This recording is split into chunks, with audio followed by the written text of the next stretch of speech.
Hi guys, and welcome now to the graph section here for the mega, let's say, comparison of all these alternative sub or up to $30, the majority of them, but some of them I have gone up all the way up to actually $50.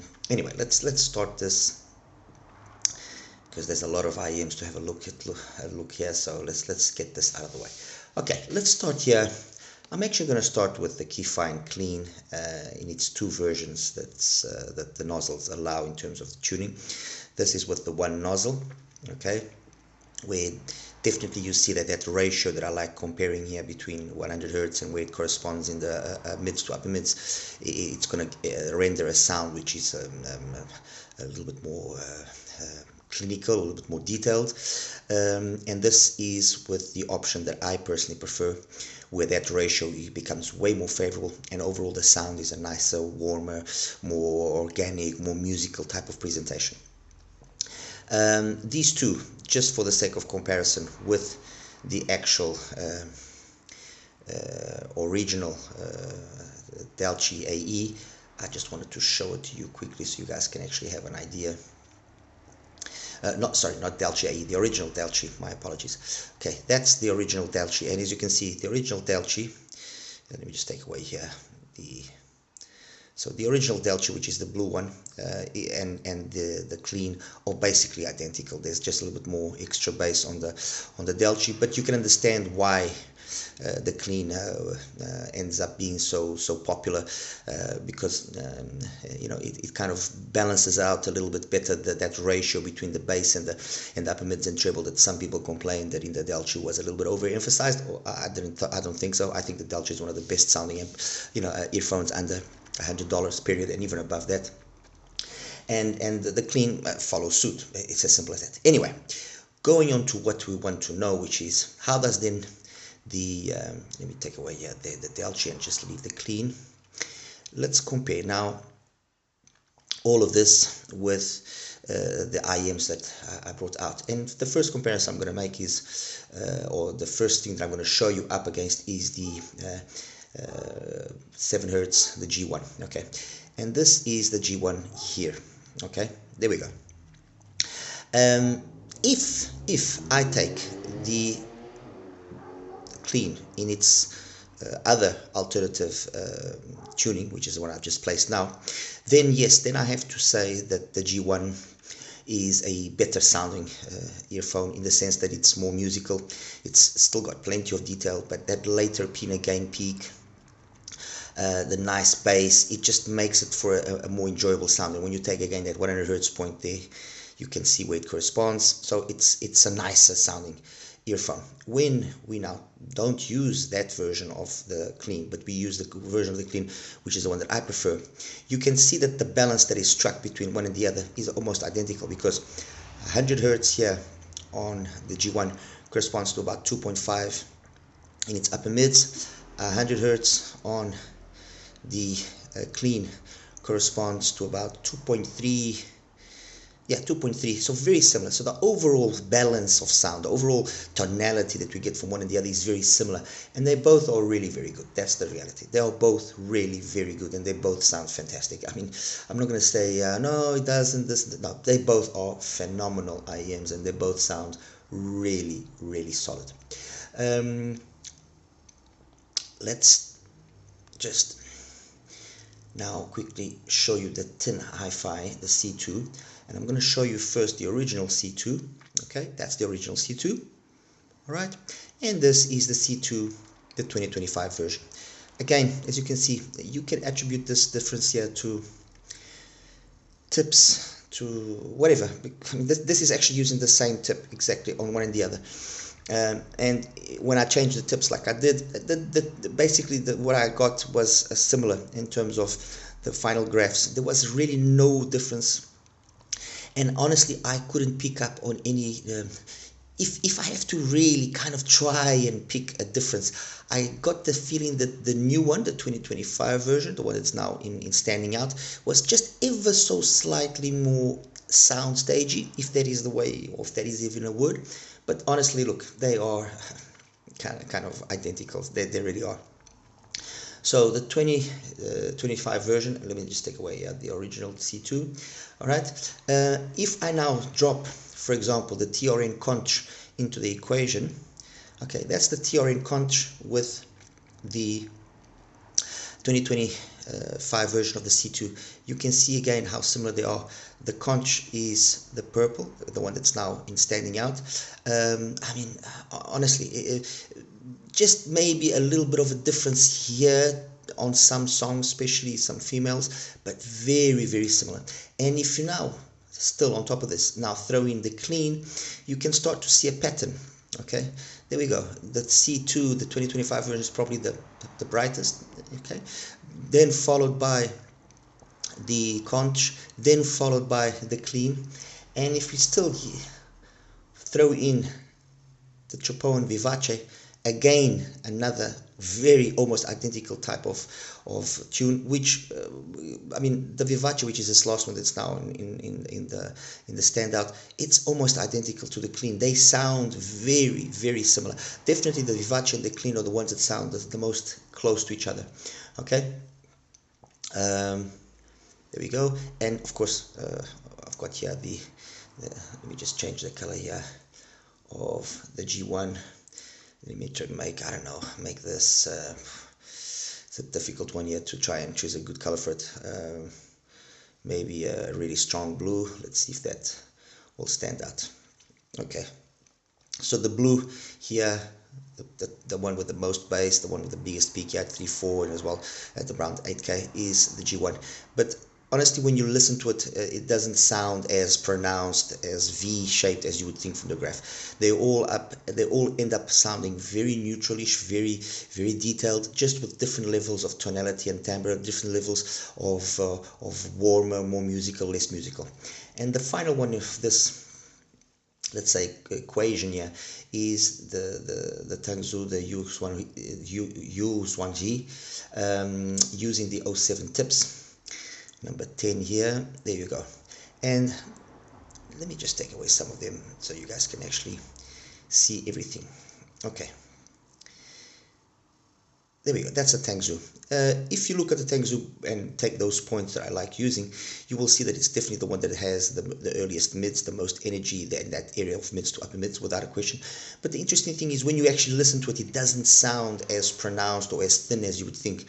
And I would say that yes, although the star of the show is the mids and the upper mids, yes, without question, it's not that too far off from the likes of the other ones that I used here. So yes, when I compare it to the for example, to the Vivace, you notice the Vivace is a warmer sound, unquestionably, yes. But if I compare it to, for example, the TRN, sorry, let me just make the TRN here in black. If I compare it to the TRN, yes, the TRN has got a little bit more bass, but both of them are very clean, very detailed. I would even say the TRN has got maybe even a little bit more atmosphere up top, past 10K.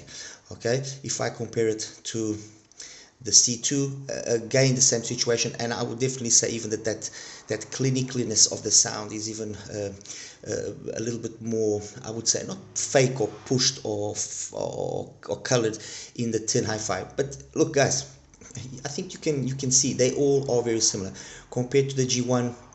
Thanks to the G1, definitely you notice that there's more bass on the G1. That's unquestionable. But once again, that balance struck between the two extremes of the frequency, very nicely done. And then compared here finally to the Klean, again you have that more warmer, more organic, more cozy type of presentation of the Klean. Alrighty, so I think that's about it for those ones. Yes, TRN, Tripowin, Tangzu. Okay, now let's show you the other batch of IEMs that also had a very similar type of presentation. I didn't really talk too much about the BQEYZ Cadenza, but this is the BQEYZ Cadenza. Okay, nice sounding IEM, you know, not much that we can point negative towards it. The one that I'm going to show you now is the R3 from Artti. Let me just make the color here black so you guys can actually see a little bit better. And the Artti, very similar, a little bit bassier, but the overall, everything that, you know, the overall sound, the style of sound, very similar. Another one that again has this sort of presentation in terms of the sound is here, the IVIPQ, the 100, which is number 20. Let me just go and get it here quickly. Number 20, there we go.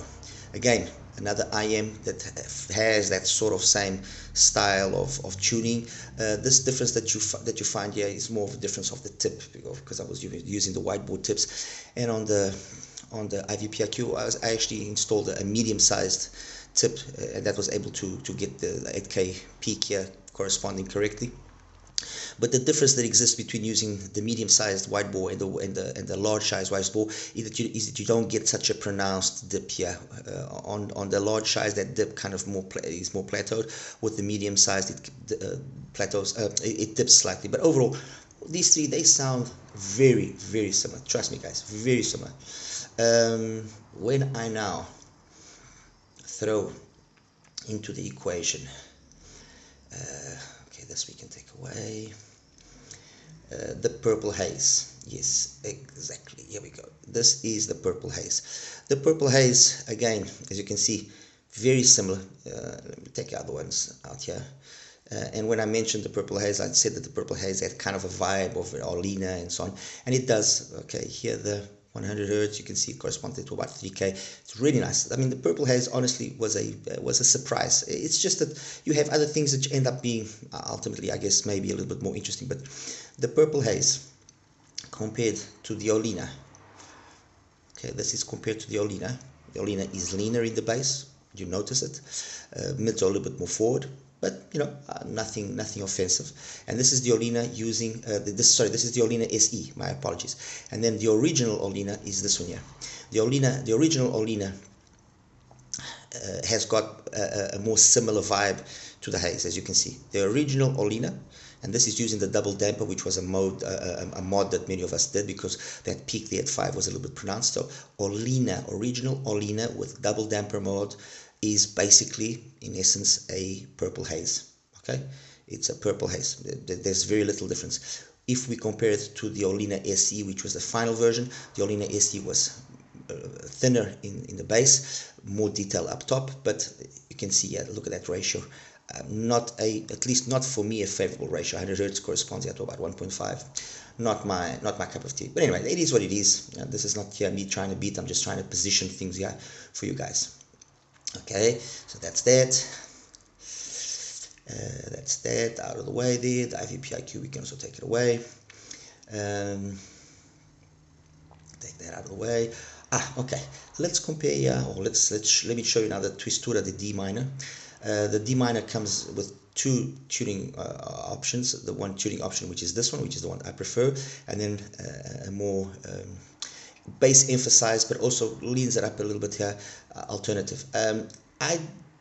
The bass is welcomed. I'm not going to deny it, but I prefer the other tuning with the black O-ring nozzle. So I prefer this tuning overall because that balance already is perfect in my opinion, and it just gives a very nice sound. I mean, the D minor is a nice sounding IM. It's got more that old school vibe going for it, a kind of sound which ends up being very similar to the sound, for example, of what we get here in the IBasso, which I'm going to show you now.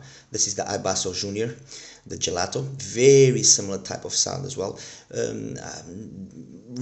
Difficult to choose between the one and the other. I would say that maybe the IBasso, the bass is a little bit more impactful. But honestly, they are very, very, very similar. Again, this has to do more with a coupler related insertion of the tip to get it right, because the Gelato, the tip, has a tendency of crumbling a little bit, so I had to shove it in a little bit. But guys, trust me, it's almost identical. Very, very, very, very similar. And the other one also follows this type of tuning, and is perhaps the one that, although interesting, is not the first choice, is the AgaSound, the Agaone. As you can see, again, the same sort, but the AgaSound has got a lot more energy here in this upper mids and treble area, which under certain circumstances with certain songs can sound a little bit aggressive. So when you're comparing, for example, the AgaSound with the IBasso, the difference is very noticeable, very, very noticeable between one and the other. You notice that 4 or 5K there is more pronounced. And then we still have here the where are we the HZSound, the white snow, which is number 13. Okay, again, you guess you could call this tuning again a tuning kind of reminiscent of the Cadenza and so on and so forth. Really nice tuning. Again, nothing that I can way more easy to like tuning compared to maybe the AgaSound and all that, because it's got a cadenza vibe. I mean, if I'll just quickly show you. If I put a cadenza up there with it, you can see cadenza and the HZSound very similar. If I put the QEYZ, again a very similar vibe. QEYZ, the R3 and the HZSound, the white snow, very similar type of sound, very similar everything. Look, it's like I've said already countless times, guys. There are not huge day and night differences, okay? And then finally, which I'm not forgetting, we've got here the BQEYZ BQ10, which is, like I said earlier, probably the easiest to listen, the least fatiguing IM of all. Maybe it was, well, fatiguing. I wouldn't say fatiguing, maybe it's a little bit of a strong word, because I don't find the Klean as also fatiguing. I don't find the Tripowin Vivace fatiguing, but you can see what I mean by the type of sound. It's definitely the warmer type of sound. I mean, we don't have huge pin. Again, we're talking roughly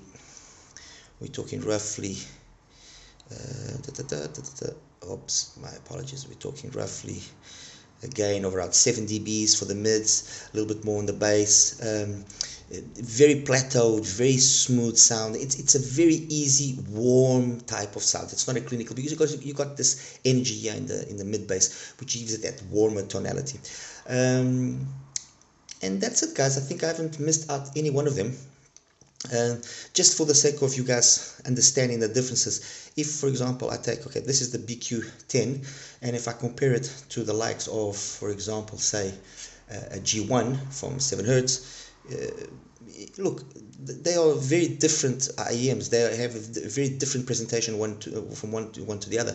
The G1's got more sub bass, a little bit less mid bass impact. The G1 has got a little bit more forward upper mids, and you notice that some vocals are a little bit more prominent. Instruments might come across as well a little bit more lively, but they both are good complements to each other. For example, okay. If I compare it to, for example, the Klean, same situation. The Klean's got a way leaner in terms of mid-bass presentation, but vocals, everything is very smooth. It's very correct. It's very, the BQ is, let's say, colored, but it's colored in a nice old school type of manner, which makes it very agreeable, very easy to listen to.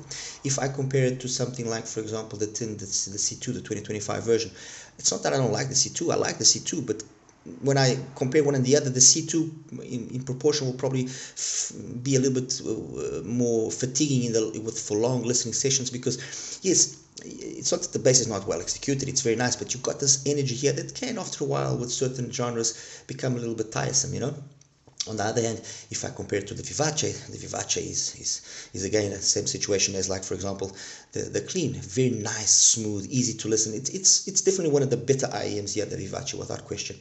And it's like I was saying as well, ultimately the choices that will dictate which one you go for or not is the build quality. Does it have adjustable nozzles? And in that aspect, for example, I don't want to beat the horse here, but the Klean is one of those IEMs that does allow for that quite well. I mean, the Twistura, yes, does have the adjustable nozzles, but the tunings are more colored, more musical to an extent, less correct if that's what you want.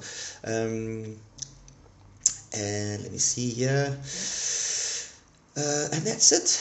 I mean, I really can't, there's really not much more here than, oh yes, I mentioned as well the rose techniques, just for the sake of you guys seeing. The rose techniques, as you can see, it's got a type of sound which again is very reminiscent of the sound of these more mid-bass focused IEMs that I selected.